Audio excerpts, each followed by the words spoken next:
اختلاف نہیں. مقابر الصوفیہ دمشق میں قبرستان تھا صرف صوفیاء کرام کے لیے وقف، صرف صوفیاء کرام کے لیے.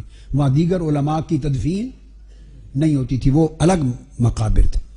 علامہ ابن تیمیہ کی جب ڈیتھ ہوئی تو حسب وصیت ان کو مقابر صوفیہ میں دفن کیا گیا. آج کے دن تک قبر مقابر صوفیہ میں ہے. پھر آگے ان کے بیٹے کی ڈیتھ ہوئی، مقابر صوفیہ میں دفن ہوئے.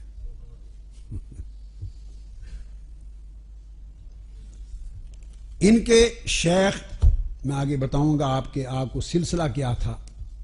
ان کے شیخ تھے وہ امام ابن قدامہ الحنبلی کے شاگرد ہیں، اور علامہ ابن تیمیہ سیدنا غوث العظم رضی اللہ تعالیٰ عنہ کے عظیم عقیدت مندوں میں سے. یہ میرے پاس ان کی کتاب علامہ ابن تیمیہ کی کتاب الاستقامہ ہے. اس نام کو یاد رکھ لیں. کیا؟ علامہ ابن تیمیہ کی 2 جلدوں میں الاستقامہ. سب سے زیادہ اولیاء میں صوفیاء میں جس کا ذکر ادب و احترام سے علامہ ابن تیمیہ کیا ہے اپنی جمیع کتب میں اور الاستقامہ میں، حضور سیدنا غوث العظم رضی اللہ تعالیٰ عنہ.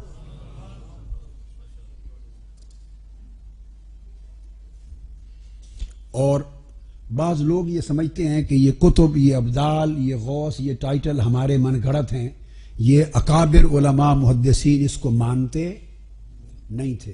اب علامہ ابن تیمیہ نے جو سیدنا غوث العظم کا ذکر کیا، نام لکھا، وہ نام وہ کہتے ہیں ان شیخ علی بن ادرائیس.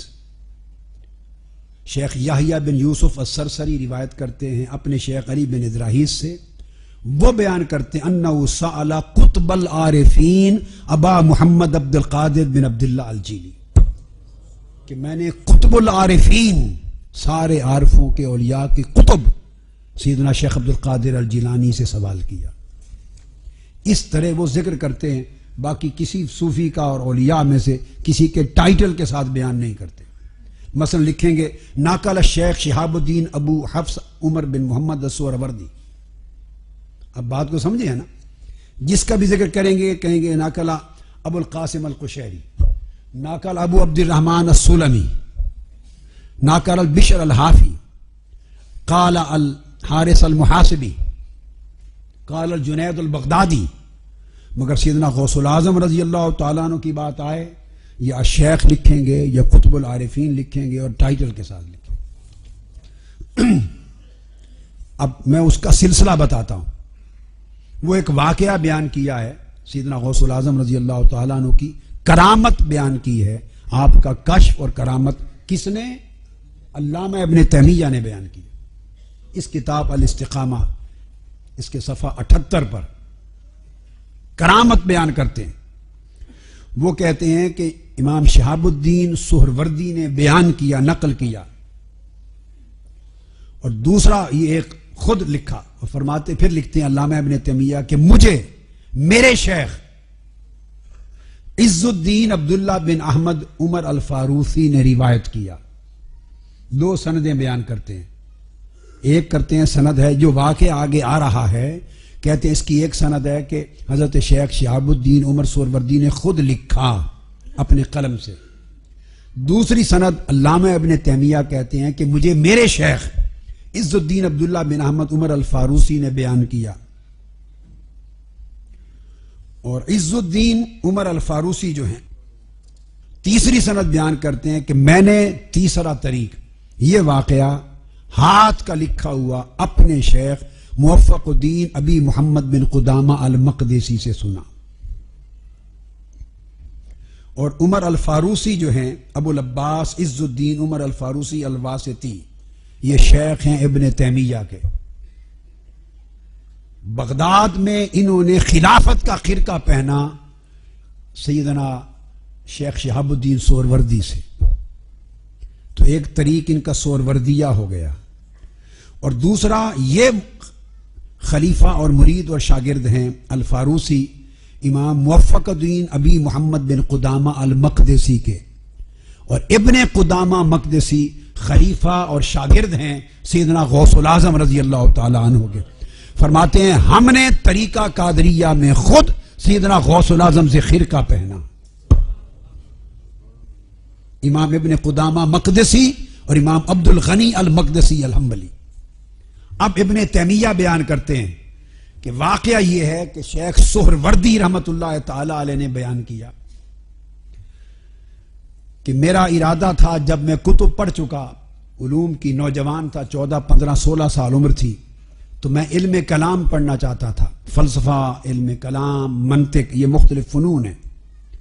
اور میں متردد تھا. یہ سیدنا شیخ شہاب الدین عمر سہروردی فرماتے کہ میں کون سی کتاب پڑھوں.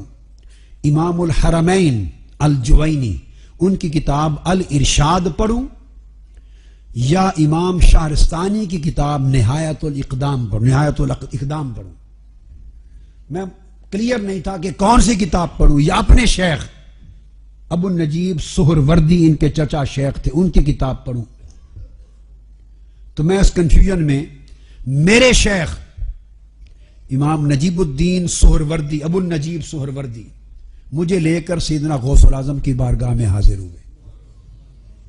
یہ کون کہہ رہے ہیں؟ شیخ شہاب الدین سہروردی. اور اس کو روایت کون کر رہا ہے؟ علامہ ابن تیمیہ روایت کر رہے ہیں، کتاب الاستقامہ. میں حضور سیدنا غوث العظم کے ساتھ گیا. وکانہ یصلی بجنب شیخ عبد القادر. میرے چچا اور میرے شیخ حضرت ابو النجیب سہروردی حضور غوث پاک رضی اللہ تعالیٰ عنہ کی بارگاہ میں جا کر اپنے وقت کے کامل اقطاب میں سے تھے، اولیاء سے، مگر نماز حضور غوث پاک کی ابتدا میں جا پڑھتے. تو میرے شیخ مجھے وہاں لے گئے اور خیال تھا کہ نماز سے فارغ ہو کر جب مجلس ہوگی تو ہم آپ سے عرض کریں گے اور رہنمائی لیں گے، جو فرمائیں گے وہ کتاب میں شروع کروں گا. اس خیال سے گئے. ابھی ہم گئے تھے، نہ نماز ابھی ہوئی تھی نہ مجلس ہوئی تھی، خیال دل میں تھا. فرما رہے ہیں فالتفت الشیخ عبد القادر، مجھے دیکھتے ہی میری طرف سیدنا غوث العظم رضی اللہ تعالیٰ عنہ متوجہ ہوئے. وقال علی یا عمر ما ہوا من زاد القبر وما ہوا من زاد القبر.